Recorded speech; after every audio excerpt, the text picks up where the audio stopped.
back to their IT and ask them to process old archived CDRs, which would take another month. By that time, it's all over. So the police and the law enforcement agencies are not interested. So you're very correct. So that is another potential application that you can put into. How your system is compatible with the new next generation network, which is supposed to come very soon? And at that time, the video call and a lot of applications will be there. Right. Your system will be able to handle that system?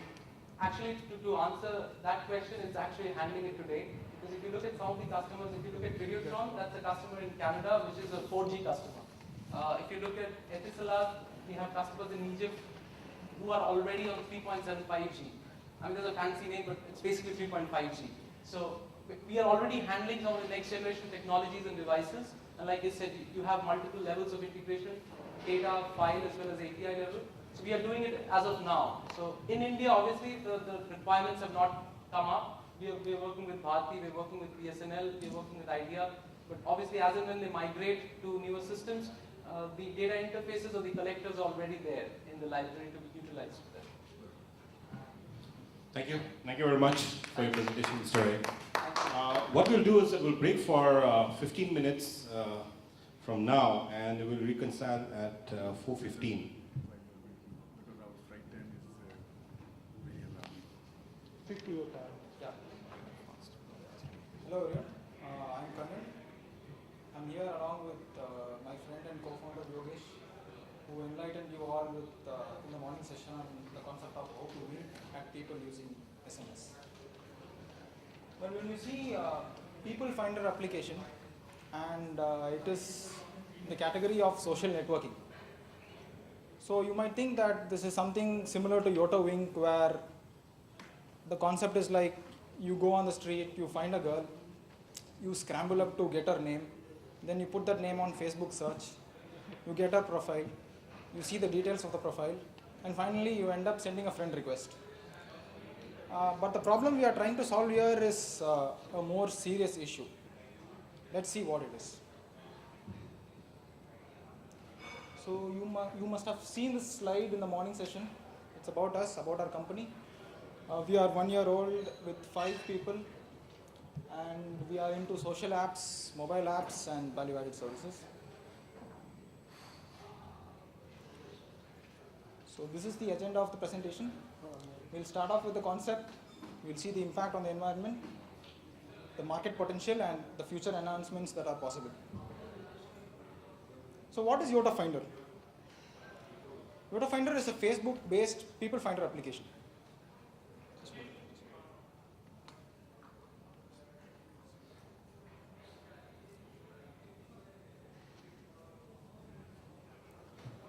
Yota Finder is a Facebook-based people finder application. So let me just introduce this with a scenario. Say, for example, there is a communal riot that is happening, or a state or a city bandh. Whenever the news is flashed, immediately you get a call from your parents asking, okay, where are you now? Don't go out. There is a communal riot happening. And they are worried about your safety. And this is a small scale issue. But just consider when the disaster involved is a very large scale, like the one that happened on March 11th, the tsunami and earthquake in Japan. So we developed this application in a record 1.5 days, immediately after the Japanese earthquake, and in order to help the people in Japan to report the status and whereabouts about their friends, so that other people can come to get know of the status. So what typically happens when in a disaster? All phone lines are jammed and there is complete chaos everywhere. And you struggle to reach your friends and family in Japan. This entire application was developed on the Japanese earthquake and tsunami. So what would help here? A simple application on Facebook where you will be able to go and select your friends and report about the status. And the status involved is in 4 categories. First one is alive and safe. Second one is believed to be dead. Third one is missing. And the fourth one is a self-report where you can report about yourself that I'm safe and sound in this area. So what have we done?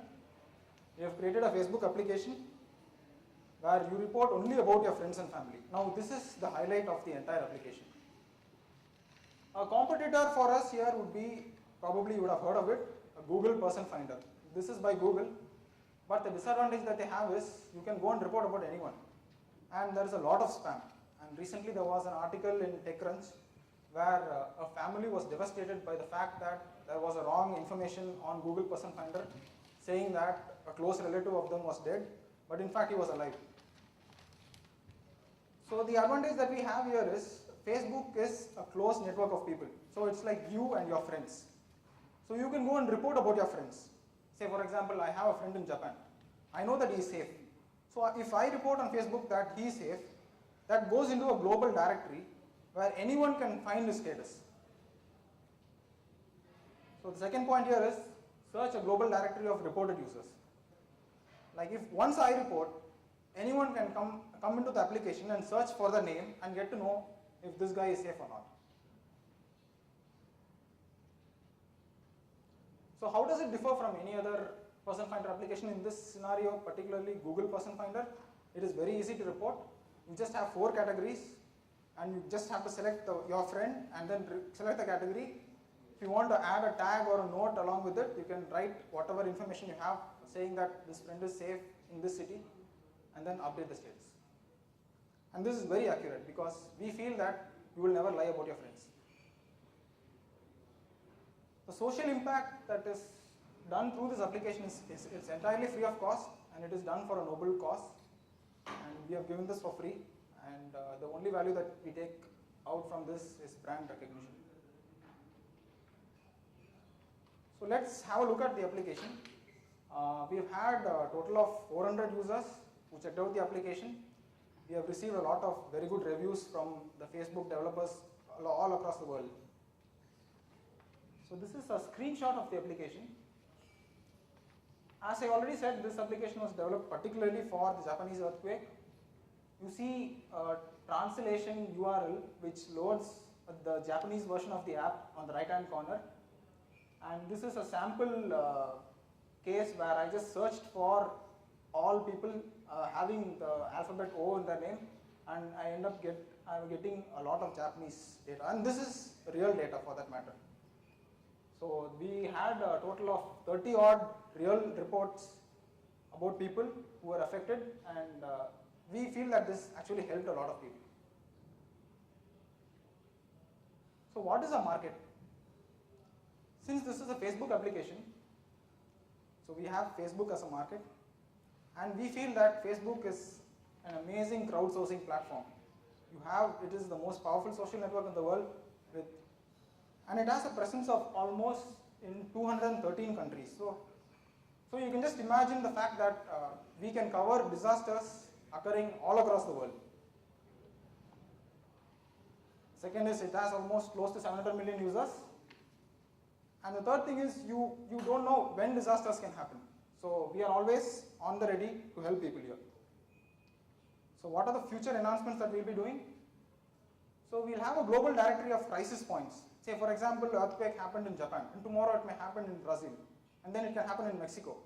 So we'll be always ready with a global crisis point, so people can choose that particular crisis point and report about their friends there. Add more local and language support, so it is helpful for people there. And this is something important. We are enabling video and voice status reports. So people can have a live webcam and report about their status. They can even use a voice status report. And we're also on the job of making a smartphone based applications so that it will be like a mobile based. You go and report on the spot.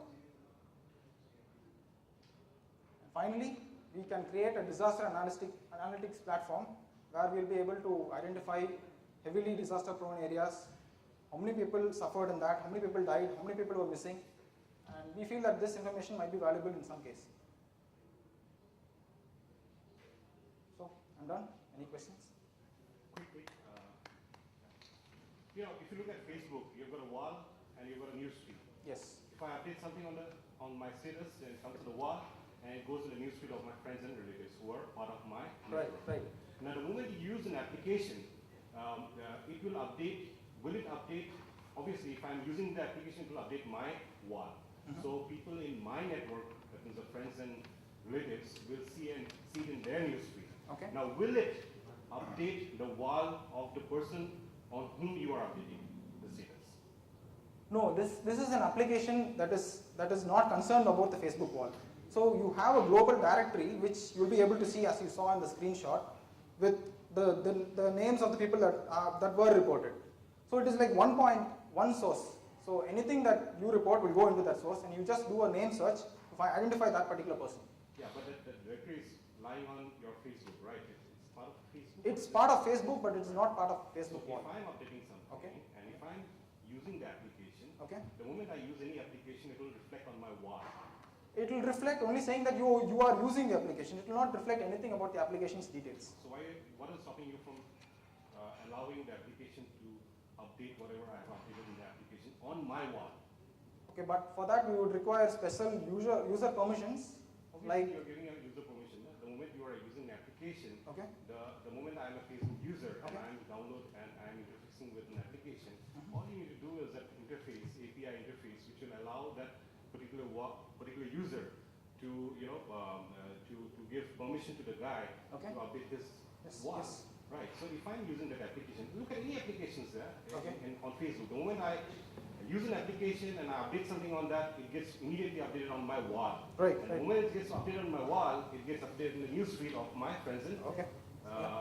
people who are in my network. Yeah. Now, my question to you is that if I'm updating something about somebody Okay. who is also in the Facebook, right? You're Yeah, updating somebody yeah. who's also in the Facebook? Yes, Or yes, something yes. outside the It's network. on Facebook. Right. So the question here is that if you are updating about somebody, obviously to reflect on my wall, and you're updating about someone who is in the Facebook, Okay. then that should also allow you to go and update on their wall. Probably. What's stopping you? Nothing is stopping us from doing that. In fact, you have given a very good, given a very good suggestion. We would take that up. The reason we thought of doing it as a global directory is because probably at some times the newsfeed becomes so big that stuff gets hidden in the wall. So there are 100 newsfeeds from my friends, and if I update that I'm alive, probably it might go somewhere down and people not even notice it. So what you suggested is really good. I mean, you just update in the app and you update on the other wall also so that people know about it. But So the point here is that Yeah. if I'm updating in my wall, Yeah. it gets Updated, on yes, his- yes, Now, it gets similarly, if it gets updated on his wall, Yes. Yeah. then it gets updated in the newsfeed of his network.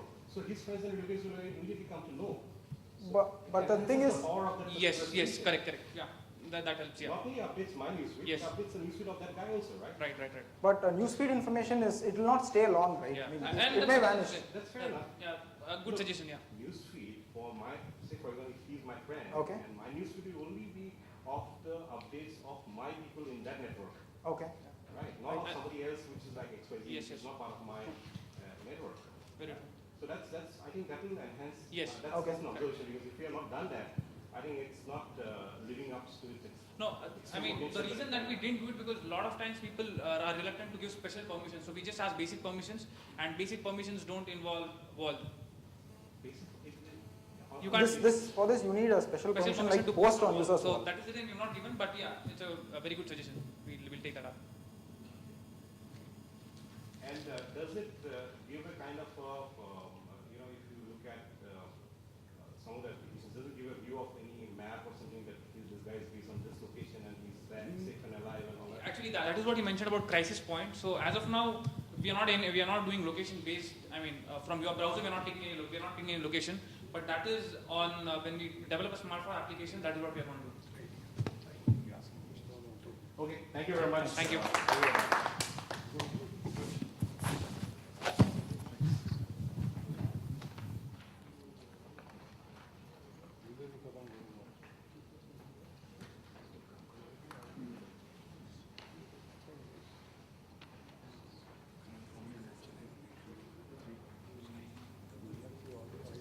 I would like to invite IDEA for the next presentation on used mobile safe paper topic, and that's on the category of green telecom.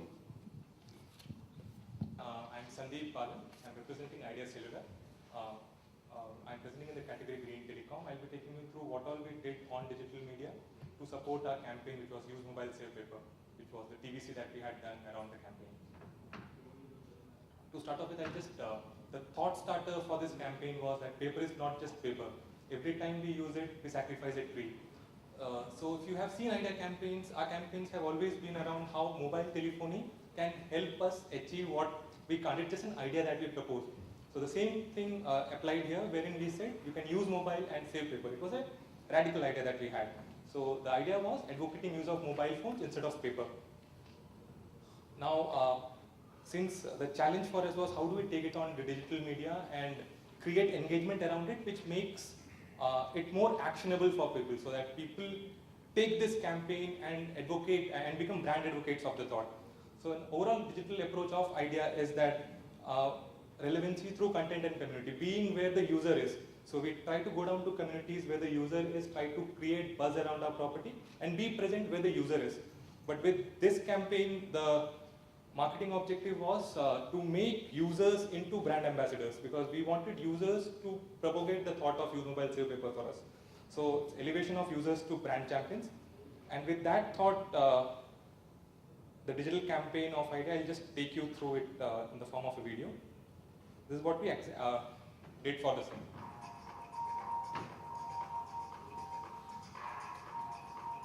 Site where users had to come, they had to register. The moment they register, they get a virtual seat. Now, the challenge was how do we, because online is in itself a medium which is environment friendly. So what we did was we tied up with 160x2, which is a free SMS site. We had a widget which was placed on the site. So every time a user comes, he registers on the site, he was given a virtual seat, and he could send free SMSs from the site. Every time he sends a message from the site, his virtual seed grows into a sapling and then into a tree. And each message that goes out from the site had an ad tagline which said use mobile, save paper. So what the user was doing, because he was sending free SMSs, he was also propagating the brand message of use mobile, save paper. Saying I just saved paper, you also save the paper, come down to usemobilesavepaper.in. That's what the video captures.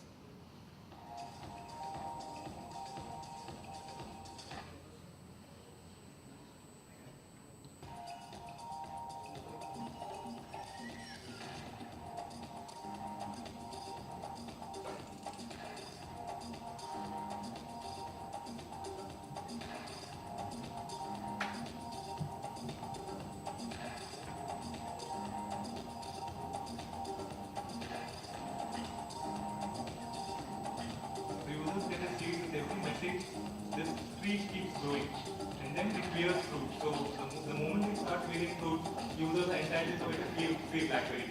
So that was the carrot that we had shown to them. They had to share green ideas with users on Facebook. So it was a socially connected site. So the moment he sends a message, it goes with the ad tag and the tree grows. The tree keeps on growing. And then he's entitled for a BlackBerry, the amount of fruits that grows on his tree. So within 20 days, there were more than 8 million users who visited the site. There were more than 2.5 lakh registrations on the site. There are 13.3 million SMSs that were sent from the site. It became one of India's biggest digital campaigns till date, and we proved that paper is more than just paper. And apart from this, how we demonstrated the power of mobile medium as such is that along with this campaign, we had a mobile campaign wherein on Bandra Worli ceiling, we had a shortcode. You send a message, you get a paper, you get a mobile pass. That day, that particular day, when you go on Bandra Worli ceiling, you just have to show that ticket, and you pass through Bandra Worli ceiling free of cost. So that particular day, we saved around 2 million square centimeters of paper that very day. Then we had a tie-up with Cafe Coffee Day and Barista. For the entire 2 months, if you had that application on your mobile, you won't receive a paper bill. The bill would come on your mobile. So through these exercises, if you take 5 SMSs as one A4 sheet paper, we saved around 2.66 million A4 size sheet papers through this site, apart from the papers that we saved through our on-ground activities. So that's how we use digital medium to demonstrate how people could use mobile to save paper, apart from making them brand propagators of the message. So it was a campaign on digital for us. So the results were one of India's largest digital activations with 8 million plus visitors in just 20 days. There were 2.5 million online game participants, 13 million plus user-triggered SMSs. So each user-triggered SMS was an ad for us, because people were